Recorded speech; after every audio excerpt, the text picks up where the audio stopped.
നമ്മുടെ നായ്ക്കുട്ടി രാവിലെ വന്നു. അപ്പോൾ ചോറില്ല. കാരണം ഇന്നലെ രാത്രി ഇവക്ക് വെച്ചിരുന്ന ചോറ് വേറൊരു പട്ടിയും കൂടെ അധികം വന്നപ്പോൾ അവർക്കും കൊടുത്തു. അപ്പോൾ രാവിലെ ഇവക്ക് ചോറ് വെച്ച് കൊടുക്കാമെന്ന് വിചാരിച്ചപ്പോഴത്തേക്കും ഇവള് രാവിലെ അങ്ങ് വന്ന്. അപ്പോൾ ഇന്നത്തെ രാവിലത്തെ ബ്രേക്ക്ഫാസ്റ്റ് പുട്ടാണ്. അപ്പോൾ പുട്ടിൻ്റെ കൂടെ പുട്ടും ഉണ്ടാക്കി മീൻ മീൻ വന്നു. അപ്പോൾ തന്നെ മീനിങ് വന്നു.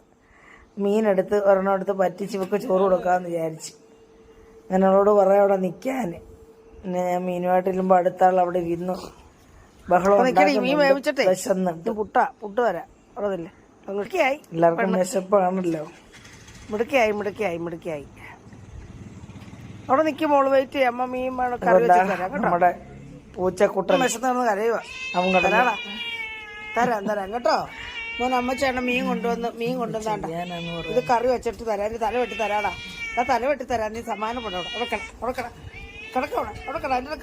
പിന്നെ ഞാൻ ചെന്ന് പെട്ടെന്ന് ഒരു തല കണ്ടിച്ച് അവന് കൊണ്ട് ഇട്ട് കൊടുത്തു. അവന്റെ ബഹളം അങ്ങ് തീരില്ല. വിശന്നിട്ടില്ലയോ. അങ്ങനെ 2 തല ഞാൻ കൊണ്ടിട്ട് കൊടുത്തു. കഷ്ടമില്ലയോ. ചെയ്യാൻ അവനെ 2 തലയും കൊണ്ടിട്ട് കൊടുത്തു. പിന്നെ ഞാൻ വേറൊരു 2-3 തലയും പിന്നെ ഒരു മീനും കൂടെ മീൻ രസിച്ച് കൊടുക്കാൻ. അപ്പോഴത്തേനും വീണ്ടും ചാടി വന്നുണ്ടോ. പിന്നെ പുട്ടുണ്ടാക്കി പെട്ടെന്ന് പുട്ടുമാക്കി. ആ മീനും ഞാൻ മഞ്ഞപ്പൊടി ഇട്ട് പറ്റിച്ച്. അപ്പോഴത്തേന് പട്ടിക്കുട്ടനങ്ങ് പോയി. കാരണം പിന്നെ ഞാൻ 2 തല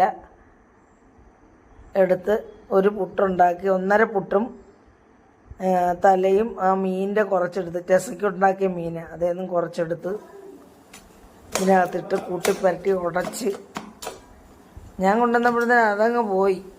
പിന്നെ ഞാൻ അതവിടെ വെച്ചിട്ട് കാക്കയ്ക്ക് കൊടുക്കാനാണ്. കാക്കയെല്ലാം അവിടെ കിടന്ന് ബഹളം വെക്കുന്നു. കാക്കയും കൊക്കും ഉണ്ട്. അതുകൊണ്ട് കാക്കയെ കൊണ്ട് തീറ്റിക്കത്തില്ല. കൊക്കെല്ലാം കൂടെ പറന്നങ്ങ് ദൂരെ മാറുന്ന കരയും. അപ്പം ഞാൻ അവർക്കും കുറച്ച് ഇന്നലത്തെ കുറച്ച് ബാലൻസ് എല്ലാം കൂടെ ഉണ്ടായിരുന്നു. അത് എല്ലാം കൂടെ കൊണ്ട് കാക്കയ്ക്ക് കൊണ്ട് ഇട്ട് കൊടുത്തിട്ട് വന്നു കഴിഞ്ഞപ്പോൾ ഇയാൾ വന്നു. ചോദിക്കുമായിരുന്നു എവിടെ ആയിരുന്നു.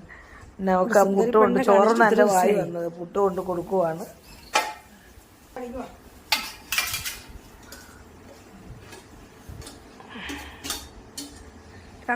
അവിടെ 2 കുഞ്ഞുങ്ങളുണ്ടായിരുന്നു. ഒരെണ്ണം കൂടെ വരുമായിരുന്നു. അതെന്തേന്ന് ഞാൻ ചോദിക്കുവാ.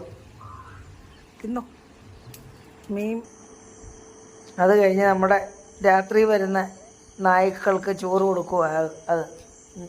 അതാണ് കാണിക്കുന്നത്. ഒരാൾ ചോദിച്ചാർക്കും ചോറ് കൊടുക്കുന്നില്ല.